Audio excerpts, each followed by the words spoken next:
સો અત્યારે છીએ આપણા સંકુલ 2 અને સંકુલ 2 ની અંદર એવા ઘણા બાળકો સાથે વાતચીત કરવી છે જે પોતાની જિંદગી સાથે સંઘર્ષ કરીને અહીંયા પહોંચ્યા છે. સો મારી પાસે 2-3 બાળકો છે.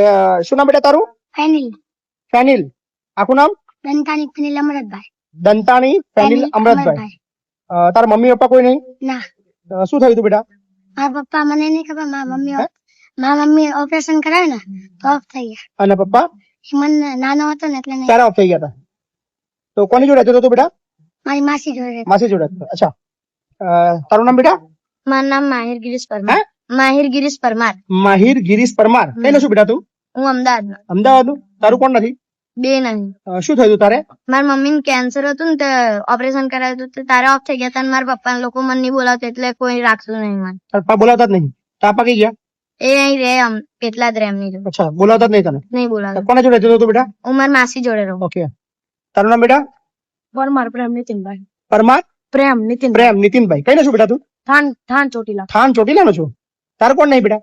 બંને નહીં. શું થયું તારા મમ્મી પપ્પાને? મારા મમ્મી ને મને આવડો નાનો એવડો હતો ને ત્યારે છોડીને વ્યા ગયા હતા. ઓફ થઈ ગયા હતા અને પપ્પા હજી 2 વર્ષ પહેલા જ મૃત્યુ પામ્યા ગળે પાછું. શું થયું તું? ઘરે પાછો હતો? કેમ? ખબર નહીં એમને ઓહો. કઈ કારણ. તારું નામ બેટા? પ્રજાપતિ કેવલ સંજયભાઈ. પ્રજાપતિ કેવલ સંજયભાઈ. કઈ ન છું તું? બારે જા. બારે જાનું છું. તારે કોણ નહીં? મમ્મી પપ્પા બંને નહીં. શું થયું તારે? મારે મમ્મી એ બીજા લગ્ન કર્યા અને પપ્પા એ સુસાઇડ કર્યું દવા પીને. દવા પીધી. કોને? પપ્પા નહીં? કેટલા જણ છે? પપ્પા નહીં હાથ ઊંચો કરો. તમે બધા પપ્પા નહીં કોઈ? તારા પપ્પાને શું થયું તું? મારા પપ્પા હાથ ઊંચો રાખવામાં ખબર પડે. મારા પપ્પાની બીમારી હતી. અચ્છા. TB ની. અને તારા પપ્પાને? Blood cancer. હે? Blood cancer. Blood cancer. મારા પપ્પાને મર્ડર થઈ ગયેલી. મર્ડર થઈ ગયું? બાપરે. તારા પપ્પાને ભાઈ? મારા પપ્પામાં કચ્છમાં જન્મ થયો ને ત્યારે છૂટું થઈ ગયું. અચ્છા. મારા પપ્પા ને વડોદરા જતા જતા એમ્બ્યુલન્સ માં ઓફ થઈ ગયા. ઓહો. મારા પપ્પાને કેન્સર હતું. તારે? મારા પપ્પા કોમે ગયા હતા ને તે દિવાલ પડી તે મરી. દિવાલ પડી તેમાં મરી ગયા? મારા પપ્પા શું કેવાય ખેંચાઈ ગયા ને તો ઓફ થઈ ગયા. અચ્છા. તારા શું થયું બેટા? આ મારા પપ્પા કેમિકલ માં કામ કરતા ને કેમિકલ ચડી ગયું ને તો લોહી ઓછું થઈ ગયું ને મરી ગયા. અચ્છા. તારા? મારા પપ્પા દવા આપીને ઓફ થઈ ગયા. દવા પીને થઈ ગયા? કેમ? મારા દાદી નો મારા પપ્પા નો ઝઘડો થયો હતો ને તે તારા મારા પપ્પા વધુ બીમાર ના કારણે ઓફ થઈ ગયા. અચ્છા. તારા શું થયું? મારા પપ્પાને હાર્ટ એટેક આવી હતી. મારા પપ્પાને હાર્ટ એટેક આવ્યો. Heart attack. તારા? મારા પપ્પા મને નાનપણથી મૂકીને વ્યા ગયા હતા. નાનપણથી મૂકીને વ્યા ગયા મૂકીને વહી ગયા? છૂટા હાર્ટ એટેક આવેલા મારા પપ્પાને. તાર છૂટા લઈ લીધા? અચ્છા. તારા ભાઈ? દારૂ પીને આવ્યા હતા ને તે આગથી હળગી ગયેલા. દારૂ પીને આવ્યા હતા, આગથી હળગી મરી ગયા? વધારે બીમાર હતા ને એટલે ઓફ થઈ ગયું. મારા પપ્પા બીમાર હતા અને ટેન્શન માં રહેતા. પપ્પાએ ફાંસી ખાઈ લીધી ને મમ્મી મરી ફાંસી ખાઈ લીધી અને મમ્મી ભાગી ગઈ. મમ્મી ભાગી ગઈ? અરે બાપ રે. પપ્પા બહુ બીમાર હતા. મારા પપ્પા ને ફૂલ દારૂ પીતા હતા એટલે આઈના ઘર આવીને એટેક થઈ. અટેક આવી ગયો? છૂટાછેડા કરેલા છે. કોને? મારા મમ્મી ને કેમ કે દારૂ પીતા હતા ને માર કરતા હતા ને એટલે. તો પપ્પા તા જતા રહ્યા મૂકીને? એટલે અમે છૂટાછેડા અને કર્યા. મમ્મી ક્યાં છે? મમ્મી ગાંધીનગર રહે છે તારે. એકલા જ છે મમ્મી? તું કઈ ભણો છું? છઠ્ઠામ. ઓકે.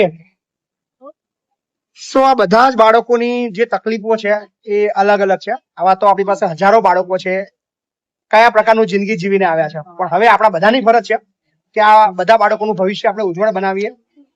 કારણ કે યાર મેં ના કીધું કે જો દારૂ એ પણ ઘણા બાળકોની જિંદગી બરબાદ કરી છે. એટલે સૌથી પહેલી અપીલ છે કે વ્યસન છોડો.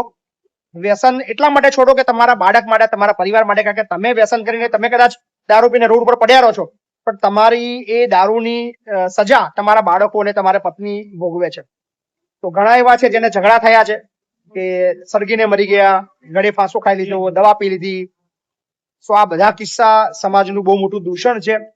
જન્મ અને મૃત્યુ એ ભગવાનની ઈચ્છા છે, તમે તમારા હાથમાં ના લો. ભગવાન જયારે જન્મ આપે છે તો ભગવાનની ઈચ્છાથી આપે છે, તો મરવાનો અધિકાર ને મારવાનો અધિકાર પણ ભગવાનનો છે, આપણો પોતાનો નથી. તો આ બધા જ બાળકો એક મેસેજ છે કે તમે તો દુનિયા છોડીને જતા રહો છો પણ આવા તમારા બાળકોની પણ પરિસ્થિતિ ના થાય એ માટે ખાસ આ વિડીયો છે. એ લોકો સુધી પહોંચાડજો જે લોકો ઝઘડો કરે છે, જે લોકો પોતાના બાળકની પરવા નથી કરતા, છૂટાછેડા લઈ લે છે અને વોટ જે પણ ઘટના બને છે ત્યારબાદ પરિસ્થિતિ આખી વિપરીત તમારા બાળકની થાય છે. સો વિડીયોને શેર કરજો અને ખાસ અપીલ છે શાંતિથી રહો, તમારા બાળકની કેર કરો, તમારા બાળક માટે ચિંતા કરો. કારણ કે તમારા ગયા પછી તમારું બાળક નિરાધાર ના થાય એની જવાબદારી પણ તમારી છે. કારણ કે એને દુનિયામાં લાવનારા તમે છો, એ એમને નથી આવ્યો. Thank you.